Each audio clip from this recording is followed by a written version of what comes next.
Hey guys, Chris from the Ultimate Recycler. I'm home, and amongst everything else going on in my life with the big cleanup at the shop and that being, what are we up to, 40 something days to go, I've got a builder organised to do my shed extension. Now, for those of you that were just watching the shed extension playlist, I was going to do it myself. I was going to do it with recycled materials. In light of things that have happened this year, and the last episode of this extension build was 6 months ago, in light of what's happened this year, I need to get it done quickly because it's going to kind of be emergency storage. We've got a builder that's keen to get going on it, and he can do it fairly soon. He's going to do a basic frame. I think he's going to build a wall against those old doors and then 3 other walls, roof it in for me, and then later on I can line it and work out what I'm going to do with those doors. I might open part of it up into the other shed. We'll work that out later. But what we have to do now is clean up this area and get it ready for him to start. I think he's going to either start later this week or early next week. So this will be part 3 of my shed extension. A little bit of a different tangent to what I was planning when I first started this playlist. But anyway, eventually we should get an extension out of it. That's the plan. So like I said, it's been 6 months. Nothing's been done here. Our house and garden and everything's been neglected. I've barely been in the shed. I have a suspicion there may be another possum back in that wall, or maybe the original ones, I'm not sure. But we need to make some room here for the builder to start. I think he's going to start either late this week or next week.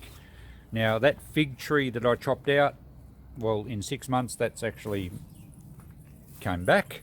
Should be easy to prune that up again. The other big prickly tree has obviously died off, which is great. Now most of what we have to move is just timber and a few bits of equipment. Christine's come out to give me a hand. Coco's here somewhere to sniff around like she always does. Every project needs someone to sniff around, I guess. There she is. So I might set the tripod up and we'll start moving things and make some space.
Hey guys, have a look at this. I've been out all day, been to Melbourne for a scrap run today, which you probably would have seen by the time I show you this. And the builder started this morning. I met with him here at 7:30 and he reckons, yeah, it shouldn't take him long to knock it up. I think he was even on his own. And look at this, it's what's about 5 o'clock this afternoon now, and he's already knocked off. He'll be back here first thing in the morning, and he's done a great job of framing it up. Really happy actually. He decided to build, I might have mentioned, he decided to build a wall against the existing wall or the sliding door there because he was worried about support for the roof off the old shed beams, so he thought it'd be stronger to have a separate wall. And then I can take those old doors and the old tin out later on, which will gain me 6 inches to almost a foot at the other end of extra space in my shed. So it's coming along really well. I think you all saw the sliding door I picked up recently off eBay for $100. Well, that's going to go in this end. So Steve, the builder, is very happy with that. He's going to use a second-hand window that I've got down the other end, and it's going to give a fantastic extra room for my shed. I will line it later on and set it all up properly, but in the short term, I'm so grateful that he could get onto it quickly, because it's going to be emergency storage for the stuff probably out of my shipping container, and it means that we can just basically bring a van load home, shove it in here and empty the container really quickly, and then I'll be able to get that ready to sell. So he's done a good job. He's used a lot of timber. It's certainly not going to fall down, So I think the eaves are going to be trimmed back a bit. We will probably get a spout across there later because I do want to put an extra water tank at the end. And the more water we can harvest from all our big roof area, the better for the garden. So yeah, this is what's happening with the shed extension. I shall film a little bit tomorrow when he's here, and I'll give his business a plug. He's a nice guy to deal with, and hopefully within, he reckons, only 3 days or so. And I've got the insulation to go on the roof, and then he's going to clad it all. So later this week we'll be able to actually use it to store some stuff from the shop. Okay, it's day 2 of the builder being here doing my shed extension. Let's give him a bit of a plug. Steve, his name is, Sunray Builders. And he's doing a great job. I'm really impressed with the speed he's doing it. And let's go and have a look where he's up to. Got to help carry this door down shortly to stand that up. And as you saw the frame yesterday, well, he's been here since 7 this morning. And we're just making a bit of room here for the door to slide in. He's got the rear window in already, the aluminium window. So things are coming along nicely. It's actually a bit cold, well, very cold, overcast, showery at the moment, which is a bit of a pain. But you can see the window in the back there now. So all coming along really, really well. Good work, Steve. Say hi to all my viewers. Hello. And I just put a shot of your ute on there, so everyone have your phone number. Yeah. So where are you based? Just north of Melbourne? North of Melbourne, yeah. And you travel around country Victoria a fair bit? Much, yeah. Fantastic. So I got to say, tradies are hard to impress me, and this guy communicates well and he's spot on time, and that does it all the time. He's doing a nice strong job here. We'll carry the window through shortly. Yep. Okay, here's an update on the building. Christine informed me that it's looking so good she wants it as a sewing room. I'm not so keen on that idea, so I think I'll use my one phone call to my lawyer. How good's this looking? And there's going to be a garden along this edge. We probably won't worry about any spouting because it's only a short bit of roof anyway, and it'll just flow off onto the garden. Second-hand window that Steve's used in there, he's got that looking really good. It marries up with the old shed quite well. I've just got to patch a little bit where the track for the sliding door sticks out. But that's just really, really nice. I'm very happy with that. So he's up on the roof just doing the last of the roofing, and then we're going to put the door in.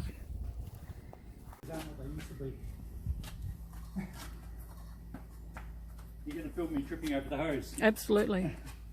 Trip, go on. Got a bit of weight now.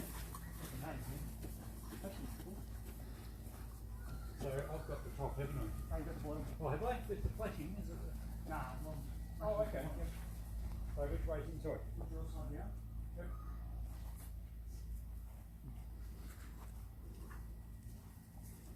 You've got, yeah, there, rather.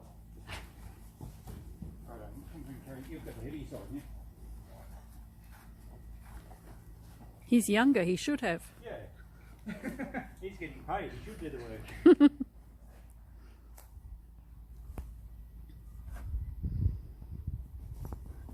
Alright, just shimmy it across.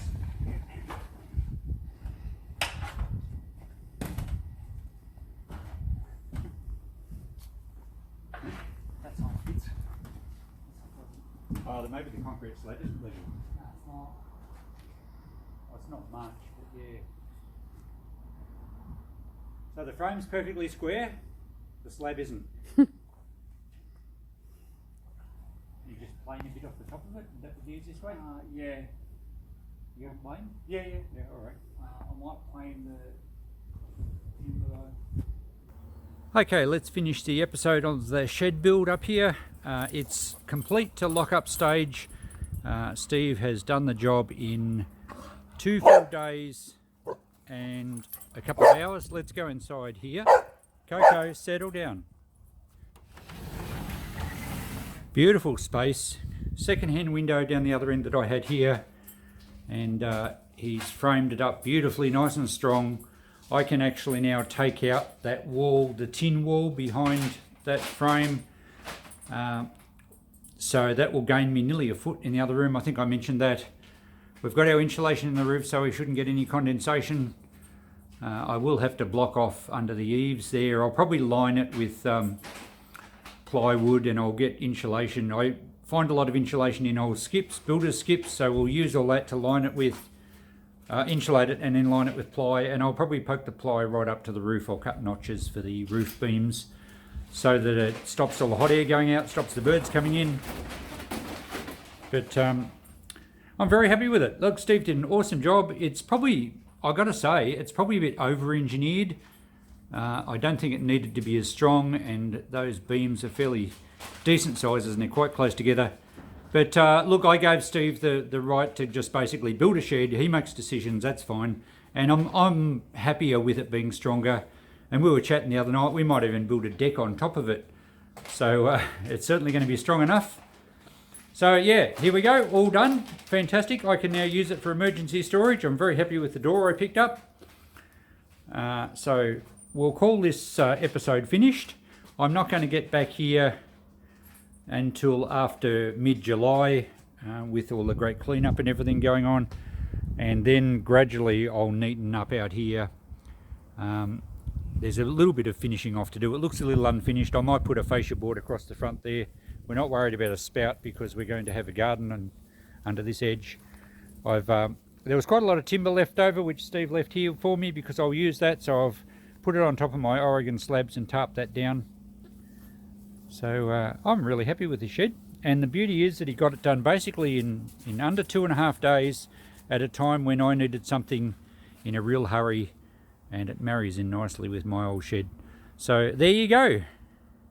So thanks for watching this, guys. You will no doubt see this shed develop into now when I have more time here, once the shop's all tidied up, I'm going to really neaten it all up. I'm going to put some nice cool outdoor lights there. I'll be lining it, I'll be putting power points in, I'll be setting it all up for a long-term workshop because I plan to stay here forever, or at least die trying. As far as all the mess goes, I told Steve to leave it all. I was happy enough to clean it up because I'll decide what I can use and what's going to be firewood. There's lots of bits of tin left over, and I can use that to patch up little bits where this, up the top here, where it joins my shed. You can quite see it. A few little spots I've got to patch up so birds and rodents and things don't get in. So thanks for watching, guys. No doubt you'll see more of my shed down the track, but it will be a little while. Take care. See you later. Bye.